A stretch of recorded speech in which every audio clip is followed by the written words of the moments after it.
Welcome to the Business Spotlight podcast. My name is Kay Cote, and I'm your host for today's episode. Today on the show, I have Jill Jacobs, founder and CEO of Better Balanced. We're going to be learning about her business, her journey to business ownership, best practices, and challenges that she's faced to give you that inside look to what it's like to own and operate a business. Welcome, Jill. So great to meet you. Thanks for being on the show. Oh, thank you so much for having me. Of course, it's going to be a great conversation. And before we dive in to all things business, I would love to share with the audience a bit about you. So take us back as far as you'd like. Share a bit about yourself. Okay.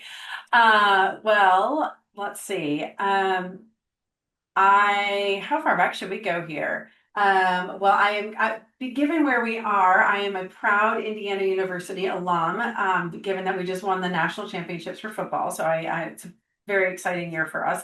And I left IU and was living in Chicago, working as a campus recruiter for a consulting company, Booz Allen and Hamilton, and fell in love with recruiting and connecting with people, and it had a marketing aspect to it, which is a byproduct of what I studied in school.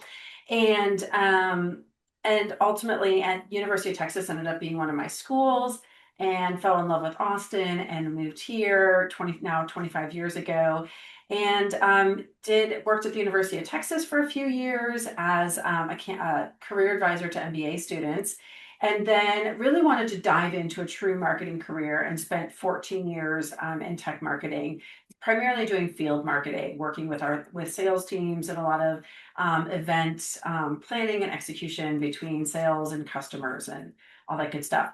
What has led me to today and having my own business is when I had my son, really excited to get back from maternity leave, ready to engage my brain and back into my job.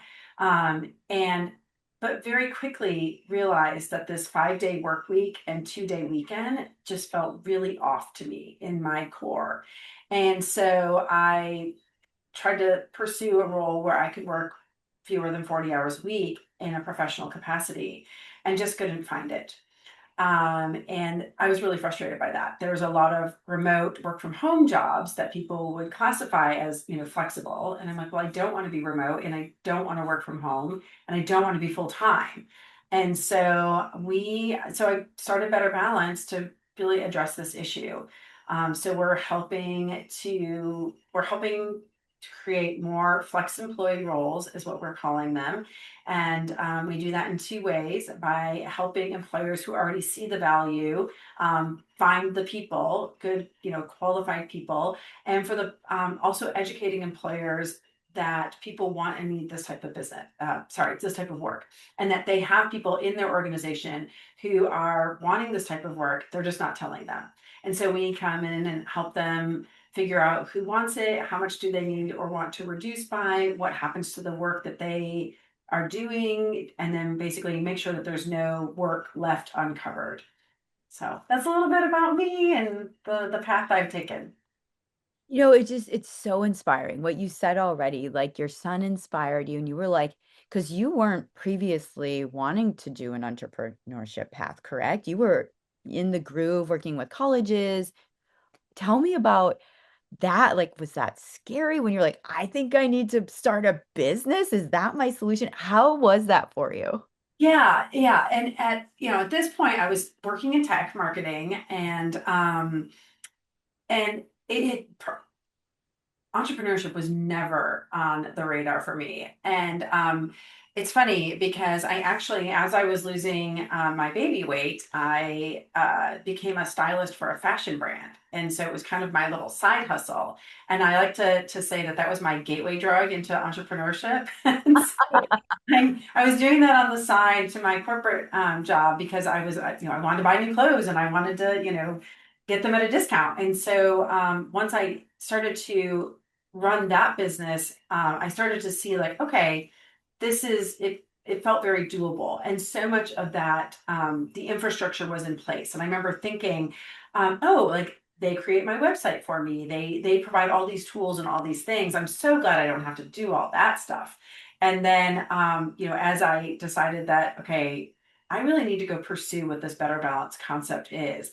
As I started really thinking about that and looking at, are there organizations where I could just do this work within an organization? And I just kept running up against walls and saying, and finally kind of hit this like, okay, no, I think I need to go do this. I think this is for me. This is my project. Mhm. And so was it scary? Yes. Um, Also, though, I was very unhappy with what I was doing. And so I needed to make a change. It was time for me to make a change with what I was doing. And so, whether it was going to be, rip the band-aid off and start over in some other, career or go do this, I knew something had to change. Mhm. So, yeah, so that kind of outweighed, I think, the fear of the whole thing. Oh, that's so true. It's like when you get to that point where what you're doing, it's like the pain of what is not working is greater than the pain of and like the fear. And then that's like when that turn happens. I hear that a lot. So that's incredible. Okay, so now let's dive into the business today. So how long ago, like, or how long have you been in business now? Yeah, so I quit my corporate job in June of 2019 and was doing, still doing my, fashion stylist side hustle and then trying to, figure out what this better balance concept was. Because at that point, it was just a concept. And I'll back up a minute. I actually ended up getting half laid off by an employer, which you would think like, oh, that's perfect. That's, 20 hours a week. Isn't that what you wanted? Well, no, it wasn't what I wanted. It was a little bit more part-time than my husband and I could afford and at the time. And so that's how I ended up in a job search. And as I was in this job search, just trying to find something that was not as part time as that 50%. Um, and so as I was out there in the world looking and couldn't find it, that's what I ended up in a kind of a crisis moment of just, head in the hands, crying at the dining room table. And I said to my husband, I wish we had spent less on this house so that I could work less and do something that I love. And it was like, as those words came out of my mouth, I was like, okay, wait, that's it. What if not just we, but what if all of us spent less so we could work less and do jobs that we love? Because I found myself looking at, okay, I'm going to have to go get another high paying software marketing role. And that's not where my passion is. But that's what I need to do to afford this lifestyle that I signed up for the mortgage payment and the nanny and all the things. And so, and it just was this real aha moment of like, what am I doing? And not just me, like, what are all of us doing? Like, why are we on this like hamster wheel? And I started thinking about so many of my friends that I know work these really intense and busy jobs and get paid really well, travel a lot, and their work the demands are it's a very demanding industry and roles, and I started to see the cycle of like, okay, they're working really hard. And then they miss a lot of things with their family, so they're having to buy like these guilt gifts and guilt vacations to make up for when they weren't available or around. And then they have to stay in this job to pay for all the guilt trips and guilt vacations. And so then they were, and it was like this cycle. And I was like, Yeah. "Ew." And I started realizing as I'm living through all this, my son is, growing up, and I'm realizing that the thing that he wants from me and my husband the most is not a new toy or, a book or whatever. He wants us, our time, our faces, no phones, no devices. He wants us. And and while yes, your time isn't free and there's always a cost to everything you do. Like to me, it was like, this is free in a way, right? This doesn't cost. I don't have to go buy that. And Mhm. and so it really just there was a lot of kind of aha moments that happened where I was like, okay, I think I think that my priorities have been out of line, and I need to make sure that like whatever I do, that I'm keeping those balance of the priorities, and that that if what he really wants is time with us, to make sure that that becomes a really critical point. And so from that, all of that, the original tagline was. let's see, what was it? Spend less, work less, do what you love. And then one of the women that helped me launch Better Balance, her tag was like work less. No, no, no, no. Nobody wants to hear work less. And so we changed the tagline to be work smart, spend smart, do what you love. And so that's the overarching tagline for Better Balance. I have a whole dream of how that will eventually, manifest itself into a larger organization. Right now, we're just really focused on the work smart aspect of it. Eventually, I'd love to, work on the spend smart and, partnering with either financial advisors or offering like the course that my husband and I took, which was Financial Peace University. And then the do what you love aspect is partnering with career coaches, which we already are doing that. But really like looking at like, are you doing this role because you love it, or it's because that's what you've always done, or because that's what you went to school for and you feel obligated to do it, and because it makes this giant salary that allows you to pay for your life? Well, what if you just changed all that and think about all the things you're outsourcing because you don't have the time to do them? Mm. Like, so anyway, there's a whole, yeah, that was a long answer, but there's a whole vision to Yeah. cycle. So anyway, our focus right now is on the work smart aspect of it and really helping employers understand the value of this type of work, and starting to get that movement and that momentum going. Oh, this is incredible. There's so many like parts of that that I want to dive into. We'll start with kind of like you mentioned your employer. So your ideal client is it's those innovative thinking employers who want that for their employees and themselves, who like simplification is kind of the overarching theme. Let's simplify and they be smart about how we're doing business, how we're doing that home work-life balance. So tell me about how are you reaching your ideal clients? How are you finding your clients right now? Yeah, no, and you've absolutely hit on our ideal clients are the employers who are innovative, they value their people above everything else, and are really concerned about things like, how do I avoid layoffs? How do I grow smartly? How do I retain my key talent? Or even employers that are saying, hey, we want you all to come back to the office because there's better synergies. Um, and I know that there's been a lot of pushback from people. And what I've been telling employers is it's because you're taking away their flexibility. So Mm, make it a yes and conversation. You'll notice I often will trip on my words because I really try not to say the word but. I always try mhm, to, I want to say and. So make it a yes and conversation. Yes, we would like you back in the office.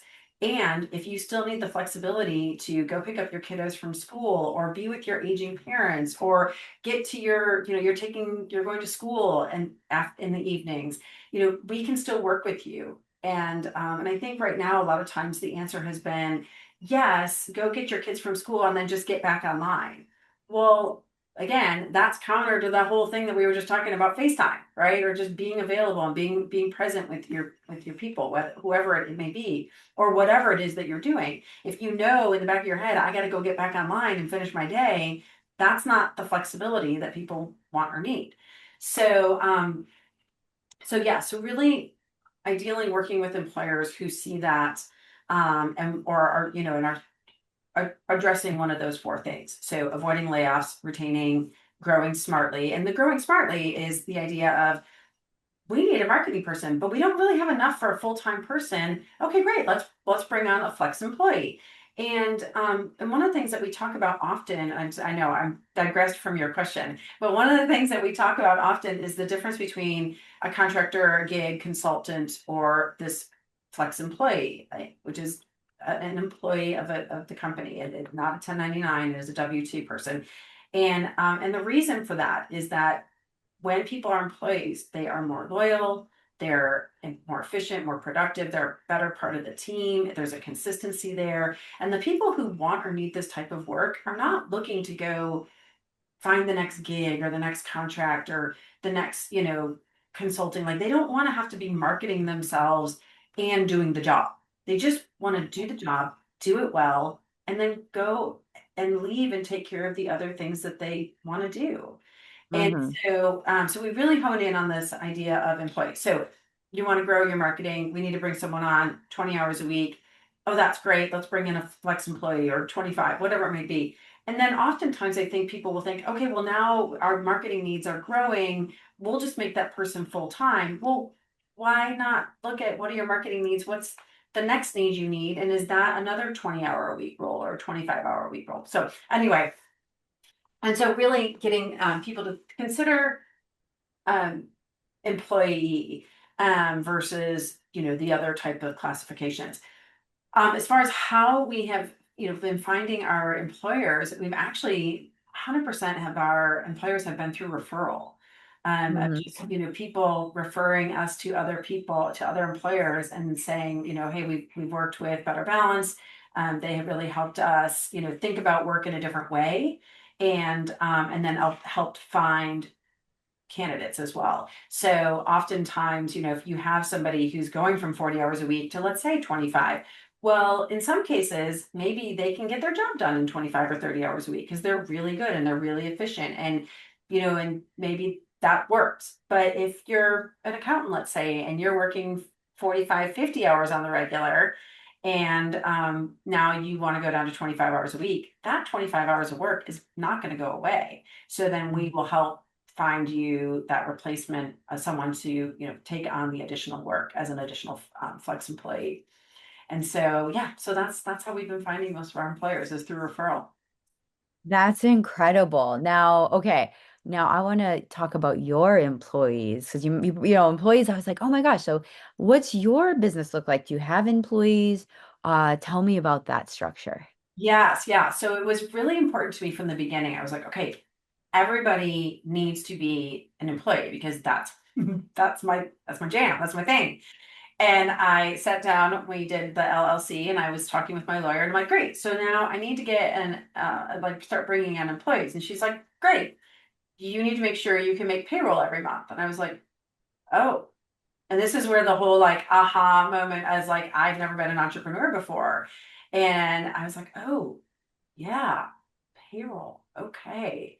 And so that really made me kind of rethink, okay, how are we going to go about doing this? And at this point, I had a group of three women that were really helping me take this from concept to execution of like, what does this look like?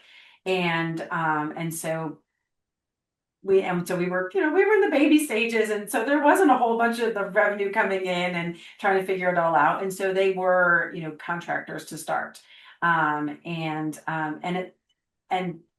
over time, people kind of figured out like, okay, they did their piece of the work, and then transitioned out. And then my colleague Melanie was actually with me for a very long time, and then she ended up getting another flex employee role, and it was a better fit for her. And so she ended up moving over, and she actually works right down the hall in our office building here. And our kids all go to school together, so it's fun and wonderful. And so right now it's just me. I'm doing the majority of everything. Every once in a while, I will bring in some help if I need it, if I get behind on things. But it is, I really am excited about, growing this to be, so that we can have those three different groups areas. Oh, okay, wonderful. So yeah, that leads perfectly into my next question, which is like, what is your 3 to 5 year goal? Where do you see your company growing to? Yeah, so my goal long term is to have those three teams that are work focused on the work smart, spend smart, do what you love. Because I do think it is a bigger pie than just what this, flex employee aspect of it is. I think there's a lot of people who will say, "Oh, I could never work less than 40 hours a week because I couldn't work like that because I have bills to pay." And that's, where I was joking earlier about, okay, but you're paying, someone to shuttle your kids around to activities, you pay someone to do your laundry, you pay someone to do your grocery shopping, you pay, someone to walk your dogs. I mean, like if you just start going through, all these expenses, um, that you incur, you might find that you don't need as much coming in as you thought you did. And so I think really helping people to look at that. So anyway, eventually growing that, and then also the career coaching and getting, I think, a little bit more structured with that, either bringing it in-house or being more structured with how we partner with our the career coaches, that if our candidates need that. But so as far as the 3 to 5 year plan, it's my dream is really to start to really get the employers who are not offering this yet to really understand and see the value. And so the goals are more around how do I, what are the numbers, can we get to 20 employers offering this, in the next 3 years? Mm. And what does that look like to get there? And so that's really the focus for me, for this year, is just, really growing that aspect of the business. Okay, so now, oh, this is I want to go a little deeper. So with this concept, so does that mean are you working as do you do programs? Are you consulting with these business owners? What does that look like for you in like the workload? Yeah, yeah. So to date, what we've been doing, I think didn't really answer your question. There was one I left hanging, and I apologize for that. I left my corporate job in 2019, June of 2019, and then 8 months later had my 4 year old home with me for COVID, and so spent, how that all went, and then finally got, when he was back to school, and then got caught up on life and all the things, and so I didn't really start working on Better Balance until January of 2022. Okay. And that was when a mom from school approached me and she said, I really believe in what you're trying to do, because I've been telling everybody about it. I've been talking about it for years. And she said, I really believe in what you're trying to do and I want to help you. I want to help. And I was like, yes, I want you to help me too. And so once, Claudia came alongside me, and it just really started to take off, of like from concept to meeting with mentors and really like doing things at the Capital Factory down in Austin. It was actually, we didn't go in person. We did some online courses with them, but just really understanding like, okay, how do we take this from concept to an actual business? Mhm. And what is it? Is it a business? Is it a mission? Is it a movement? Like there was just so many questions to start. So I apologize. I kind of got off track with this earlier. So really 2022 is when we started, kind of putting some structure around this. 2023 is when I started working with the other women. Claudia had moved, and then I had the other group of women helping. And then one of the things that my mentor said early on was, just start making matches and be really vocal about it. And I was like, wait, what? Match who with what? I don't even know, like, what? And it was one of those things that, I actually have that quote written on my whiteboard here, because it's just one of those things, like it's like he could see the future that I couldn't even imagine. And so what started happening is, as I was out in the world trying to, educate employers like, hey, if you're not offering this type of work, you should really consider it. I started running into the employers that were like, "No, I already get it. I get it. Where are the people? I've been trying to find the people." And so very quickly that started to become the market need of helping these employers who were looking for the flex employees. And so we made our first match in June of 2023. And then that just kind of grew, and that was the whole, like, just people referring and making matches and really focusing in on bookkeepers, office managers, accountants, and that world. Um, and so, okay, so that takes me back to that question that you had asked me before. And then you were asking me that, where this current question, remind me what it was. It was how are you structuring your services? Are you Oh, yeah. consulting businesses? Yeah. That's Yeah. his. So to date, yes, we've been helping the employers, and oftentimes they would say, "Oh, I'm looking." Sometimes they were looking for full time, and I would say, "Have you considered this as a flex employee role? And let's talk about what that looks like." And then they, "Oh yeah, okay, great." And several of them hired people as flex employees, that they normally would not have considered. So that was very exciting. Some of those roles also then eventually did convert to be full time. So I'm like, oh, okay. But I always check in with the candidate. I'm like, are you okay with it? Like, oh yeah, yeah, they're good. And so now, as far as how we're helping the employers, yes, it is more of a consultative role of saying, um, we estimate between 10 to 30% of any given team is looking for this type of work, and they're just not telling you. So we try to keep it really simple. We'll come in and figure out, you tell us who your high priority team is. Start there. We'll figure out who on that team wants or needs this type of work. Then we'll work with them to understand. So let's say it's a team of 10, and let's say 3 people raise their hand and say, yes, I would love that. My mom has Alzheimer's and I'd love to be more available for her. Or I'd love to be able to pick my kids up from school. Or I want to go back and finish my master's degree, whatever it might be. The number of people I've talked to who want or need this has been so varied. I thought it was just moms and then learned to, oh no, it's much more than that.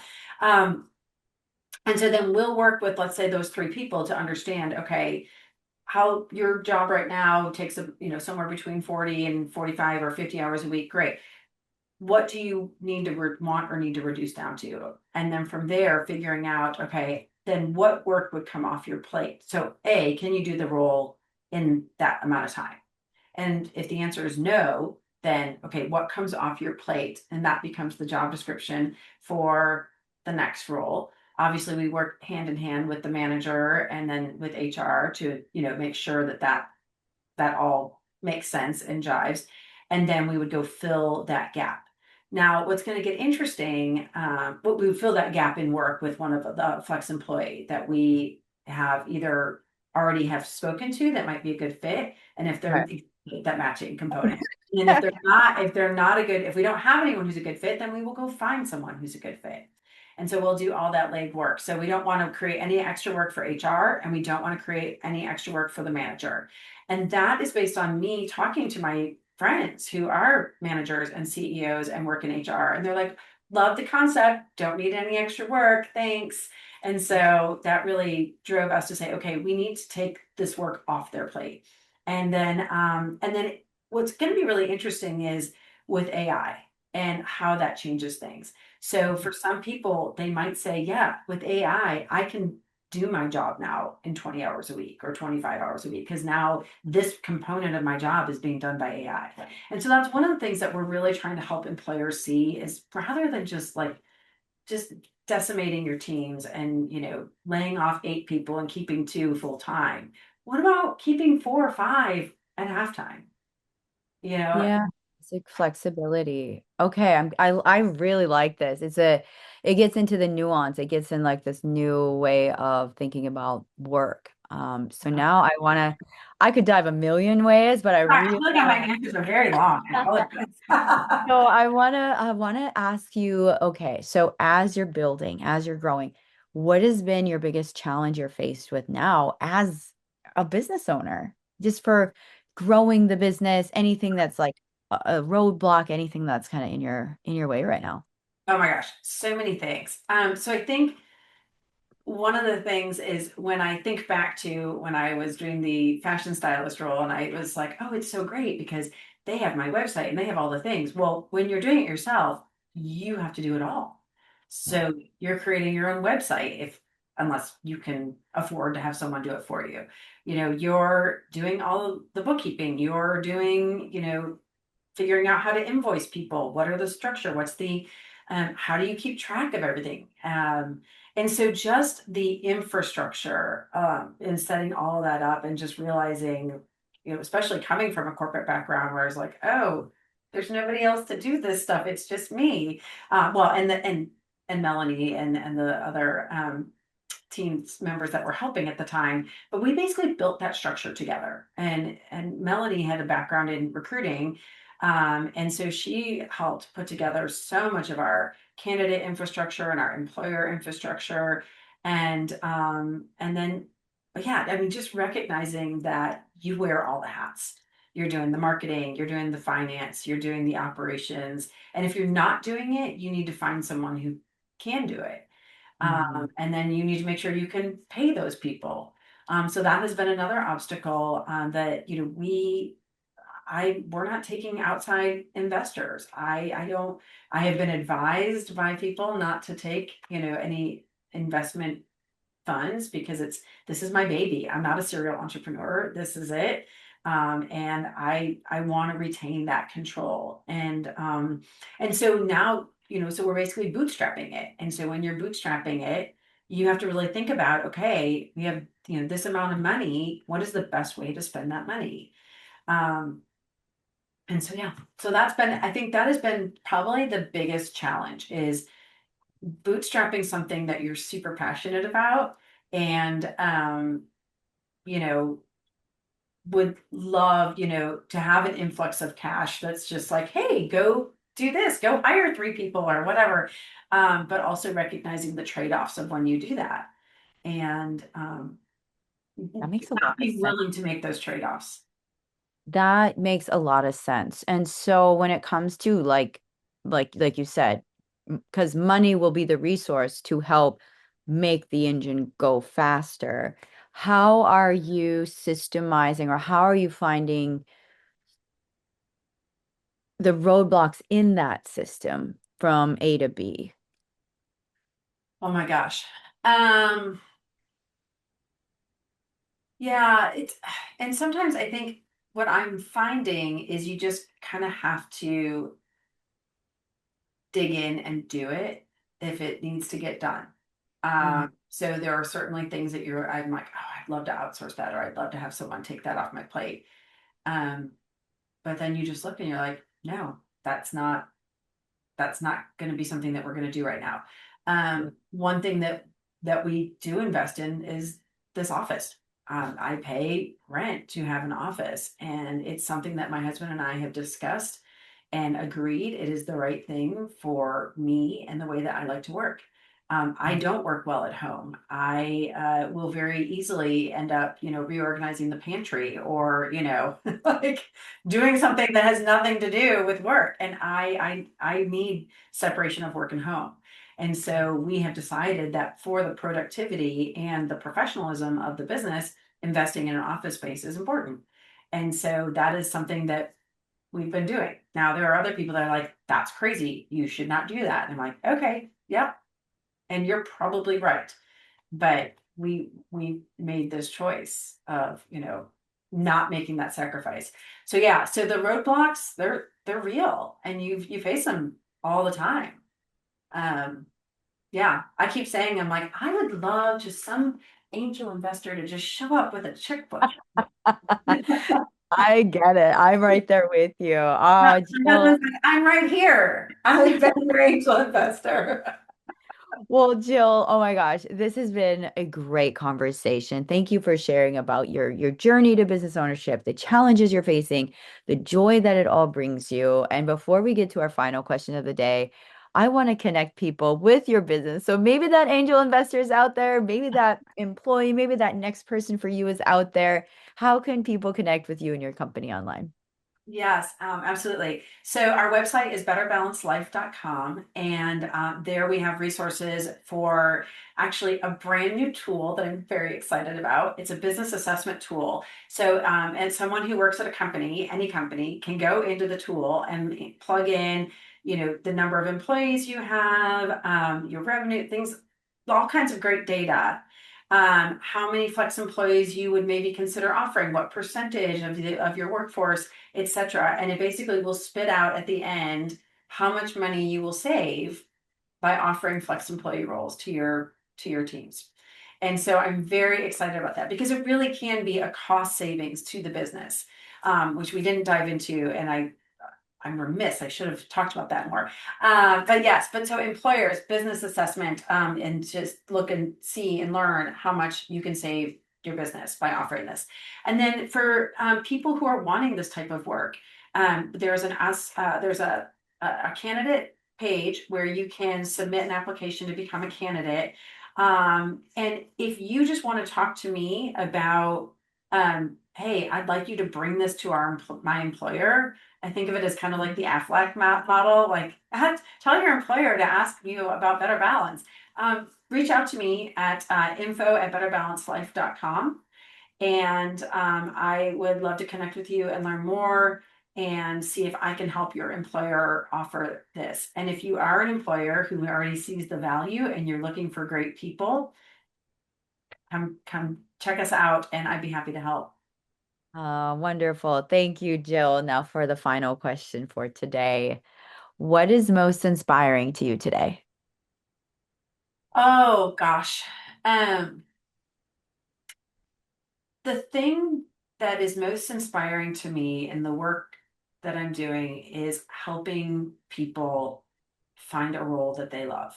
And to have, whether it's full time or flex employee, whatever it might be, but to have someone, we just made a match a couple weeks ago, and she just reached out. She's reached out several times and said, I'm just loving this job. Thank you so much. This is such a good fit for me.